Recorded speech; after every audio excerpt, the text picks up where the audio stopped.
Olá, meus queridos amigos, sejam todos bem-vindos aqui no canal da Psicografia. Eu me chamo Nancy Souza e eu quero lhe fazer um convite. Curte, comente, compartilhe, se inscreva no meu canal, me ajude, né, na, no crescimento do canal. Estou gravando aqui uma série Mediunidade na Prática, onde estamos estudando o livro Diversidade dos Carismas, de Hermínio de Miranda. Teoria e prática da mediunidade. Mais um vídeo aqui, identificações indesejáveis. Vamos ver o que nos traz aqui nesse capítulo, o que ele quer falar sobre identificações indesejáveis. Mas havia outros aspectos, como o da psicografia, por exemplo. Não somente ali, mas em outros grupos que ela iria frequentar mais tarde.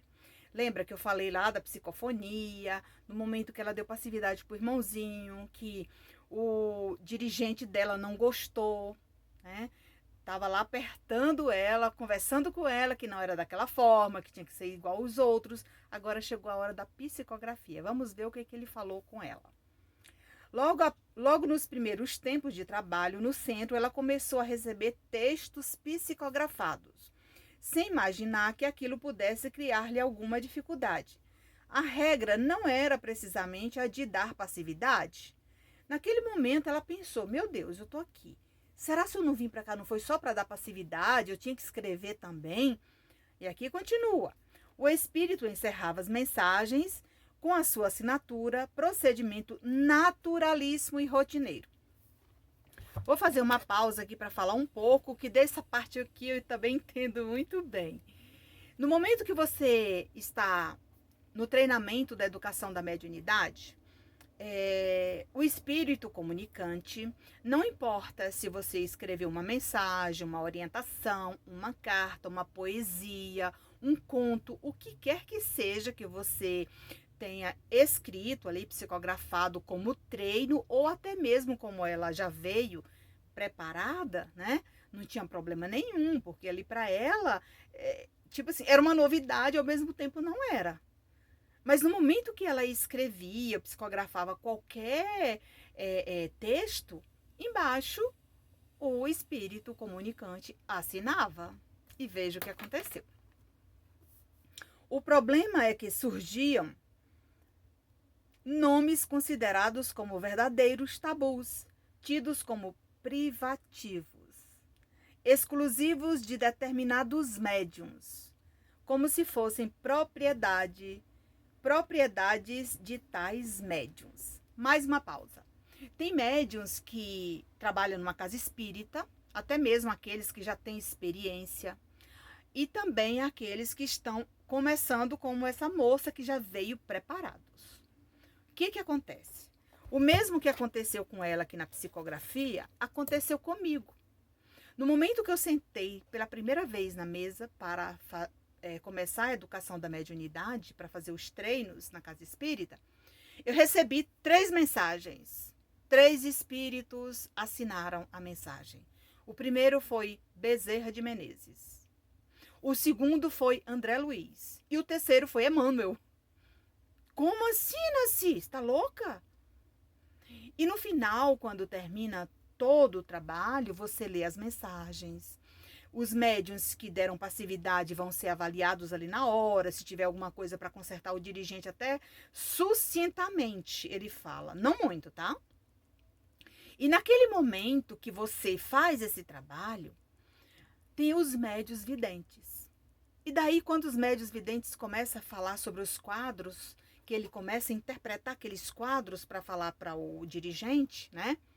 Foi nessa hora que ela foi repreendida. Como assim, doutor Bezerra de Menezes? Ele é o espírito, mas só quem pode trabalhar com o doutor Bezerra de Menezes é fulano de tal, como fala aqui, ó.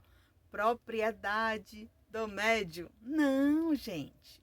Doutor Bezerra de Menezes, se você lembrar, existe um centro espírita lá há muitos anos, inclusive está no livro, eu não sei se é Obsessão e Desobsessão, não me lembro do nome do livro, mas neste livro conta uma história que lá na Bahia tinha um centro onde trabalhava um senhor chamado José Pititinga, tá? E era um centro universalista. Porém, naquele dia, uma senhora levou um filho doente e o filho precisava de fazer um atendimento mais profundo no centro. Ele estava tomado frequentemente por uma entidade que estava perturbando demais essa família. E naquele momento, o José Pititinga lá trabalhando, fazendo o seu trabalho lá, eis que surge quem? Dr. Bezerra de Menezes. Dr. Bezerra de Menezes chega lá, ajuda e o rapaz melhora. Entendeu? Então, Dr. Bezerra, ele está em toda parte. Ele não é propriedade de nenhum espírita. Chico Xavier trabalhou muitos anos com Dr. Bezerra. Ivone Pereira trabalhou muitos anos com Dr. Bezerra. E tantos outros, mundo afora, trabalham com Dr. Bezerra de Menezes. Todo mundo fala também sobre Divaldo Franco, que também traz muita comunicação, Dr. Bezerra, respeitável. Mas todos esses médiuns, quando eles estão fazendo um trabalho de caridade, de amor ao próximo, quando ele estuda, quando ele busca o conhecimento, as entidades de luz se aproximam da sua sintonia. Então era o que acontecia com essa moça. Veja o que acontece mais embaixo. Ele diz que era um tabu, que era tidos como privativos, né, daquele médio fulano de tal, que poderiam receber essas mensagens de certos espíritos que eram confiáveis e aceitáveis. Porque naquele momento, o trabalho dela era descredibilizado. E eu estou falando isso, meus irmãos, porque eu passei pela mesma experiência. Eu escrevia as mensagens, as narrativas, os espíritos que eu não conhecia, chegava, contava a história dele inteira. Tipo assim, 10 minutos eu psicografava 80 páginas, aí o pessoal chegava e dizia, não, Nancy, ela tá louca, tá obsidiada. Ela tem que fazer um tratamento. Por quê? Porque lá no final, quando eu escrevia a biografia do espírito que eu não conhecia, entendeu? Porque você, quando vai para casa espírita, começa a fazer o estudo sistematizado, aqui em Brasília, para o médium ficar pronto mesmo para trabalhar, são 4 anos. Eu fiquei 3 anos e meio estudando o ESD, né? Depois, mais 6 meses de educação da mediunidade para poder trabalhar na casa espírita. Depois de educar a mediunidade, depois de passar por vários testes, por vários problemas, várias indisposições. Igualzinho aconteceu com a Regina.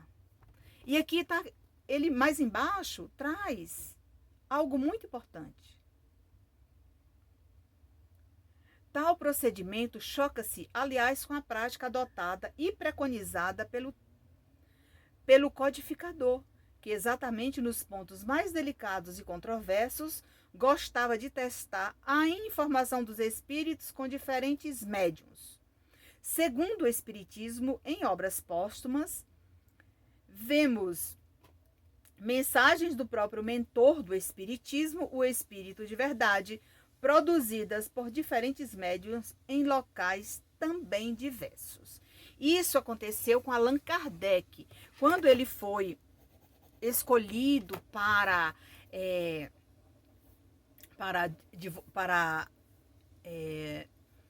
quando ele foi o espírita escolhido pelo Espírito de Verdade, né, para a codificação do espiritismo, para publicar as obras, né, basilares do espiritismo. O que aconteceu? Kardec fazia perguntas aos espíritos e ele recebia a resposta vindo de vários espíritas. E ele analisava uma por uma. E é claro que o Espírito de Verdade estava ali, analisando junto com ele, separando o que ia ser divulgado ou não. E aqui essa menina, essa moça, essa Regina, ela passa por essa experiência, pelo treino.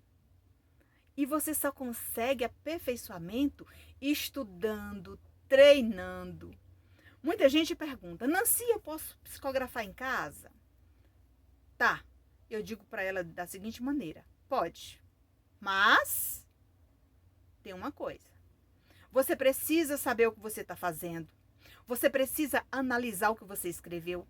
Você precisa determinar um horário com sua equipe espiritual, com seu mentor. Tá?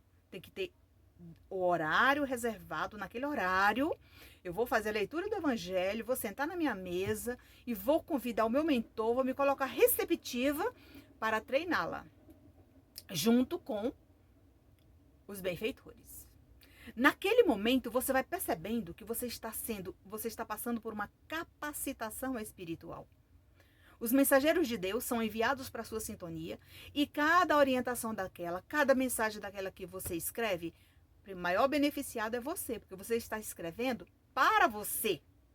Apesar de servir para todos, se é uma mensagem edificante, todo mundo vai lê-la um dia, se for algo que vai ser publicado. Se for uma orientação espiritual, mais tarde você pode juntar tudo isso e mostrar para as pessoas a sua capacitação, que vai servir para muita gente, tá? Então, o que acontecia com ela? Ali, naquele centro, contudo, é um Deus nos acuda quando o manifestante encerrava sua página com certos nomes tabus, com os quais nem a jovem médium estava familiarizada, como Bezerra de Menezes, Alta de Souza e outros. Notava no movimento espírita, ela não tinha a menor ideia do que representavam tais nomes.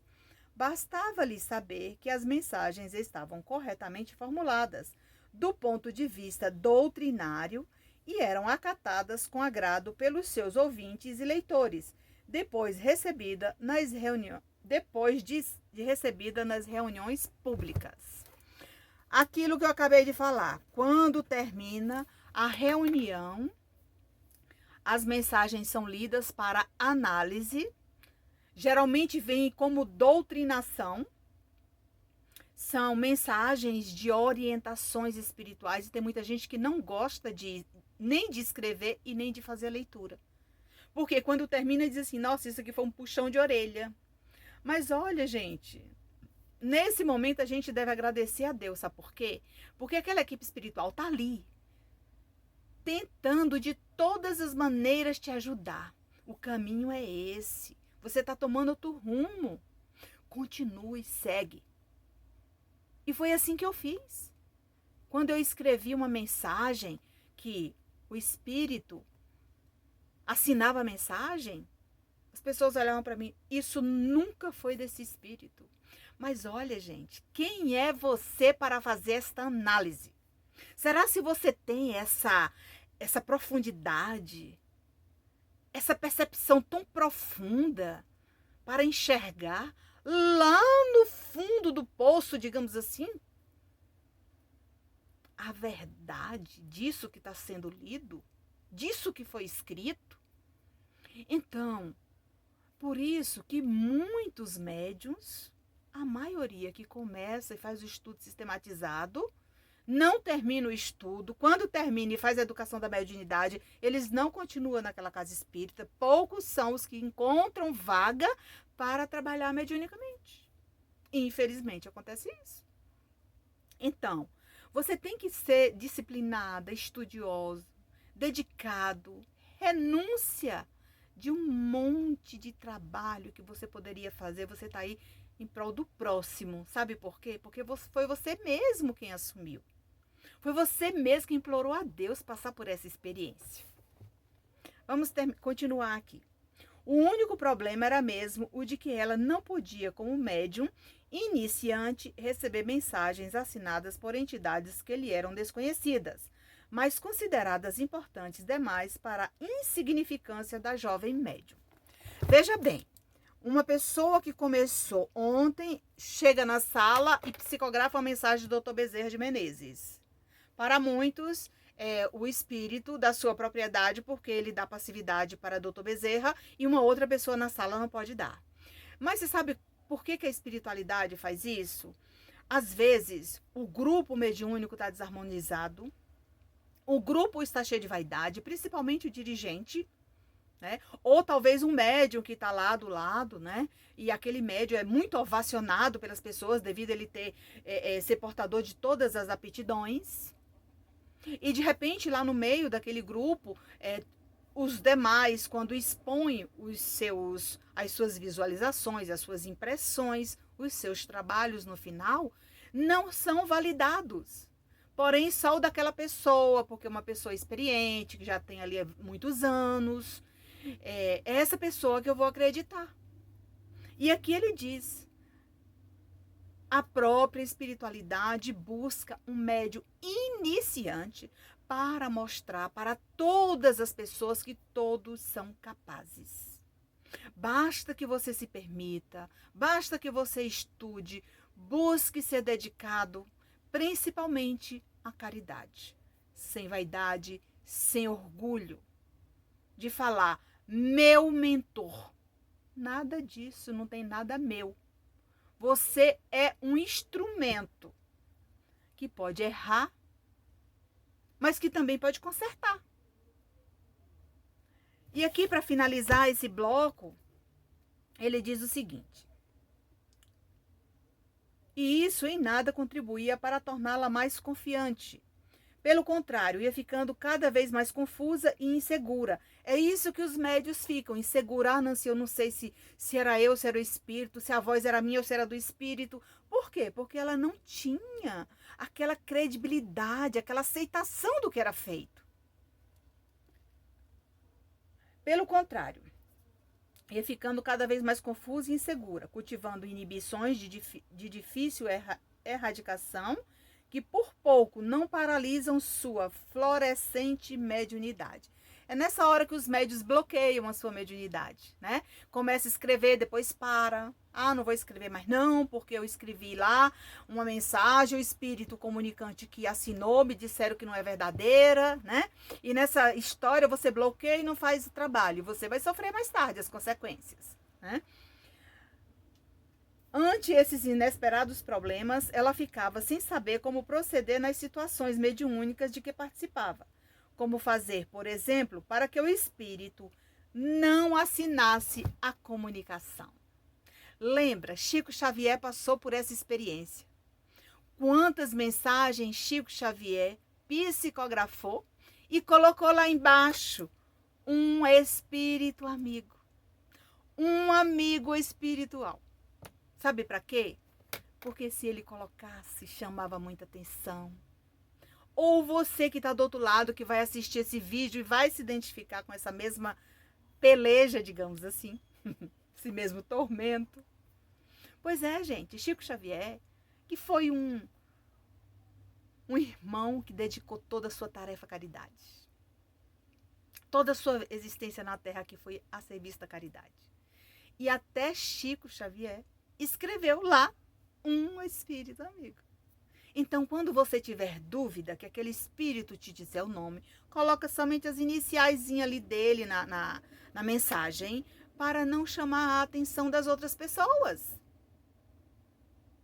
E coloca um amigo espiritual. Seu mentor, seu orientador. Para que não venha mais tarde se decepcionar e bloquear a sua mediunidade, como aconteceu. Então, gente, precisamos estudar, adquirir conhecimentos para que você evolua, para que você melhore. E no momento que você estiver trabalhando com equilíbrio, que você tiver passado por todas essas fases, você vai dizer, nossa, estou lembrando daquele vídeo da Nancy que eu assisti no YouTube, daquela aula que ela deu lá sobre mediunidade. Era exatamente isso que aconteceu comigo. Isso acontecia muito quando eu estava treinando. Gente, eu contando essa história para vocês agora, a minha experiência foi a mesma. No momento que eu psicografava, eu nem lia, porque eu sabia que não era aceito. Porque só aquela pessoa que estava lá já há 10, 15 anos, que sentava na mesma cadeira, que não tinha aquele conhecimento que eu já havia adquirido, porque a equipe espiritual estava me capacitando. Nancy, lê o livro tal. Nancy, lê o livro tal. Uma semana eu lia não sei quantos livros e até hoje eu continuo lendo. Eu não paro. Esse livro Diversidade dos Carismas faz muitos anos que eu li. Foi justamente quando eu estava na educação da mediunidade que eu passei por essa experiência e eu estou me lembrando, recordando de tudo isso hoje, passando para vocês. Com muito amor. Se você gostou desse vídeo, gostou das nossas aulas de mediunidade na prática, venha estudar conosco. Venha estudar na nossa sala virtual. Segue a nossa página, canal da mediunidade, nas redes sociais, no YouTube, no Facebook, no Instagram, no Telegram. Estamos aí em todas as redes sociais. Acompanhe o nosso trabalho e se você gostou, recomende a seus amigos e me ajude no crescimento do canal. Que Deus nos abençoe.